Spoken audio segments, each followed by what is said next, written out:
వరంగల్ ఖానాపూర్లో శివాలయం కూల్చివేతపై కేటీఆర్ ఆగ్రహం వ్యక్తం చేశారు. రాష్ట్రంలో మూర్ఖుల పాలన కొనసాగుతోందని విమర్శించారు.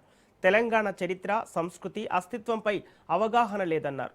వేల ఇళ్లను కర్కశంగా కూల్చివేశారని ధ్వజమెత్తారు. ఇప్పుడు వారసత్వ సంపదను కూడా వదలటం లేదని, వెంటనే శివాలయాన్ని పునరుద్ధరించాలని డిమాండ్ చేస్తున్నారు.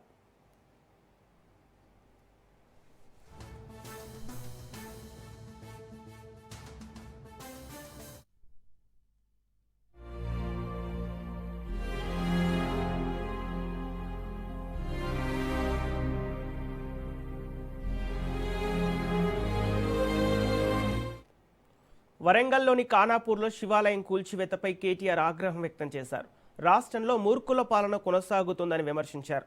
తెలంగాణ చరిత్ర, సంస్కృతి, అస్తిత్వంపై అవగాహన లేదన్నారు.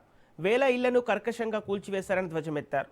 ఇప్పుడు వారసత్వ సంపదను కూడా వదలటం లేదని, వెంటనే శివాలయాన్ని పునరుద్ధరించాలని డిమాండ్ చేస్తున్నారు.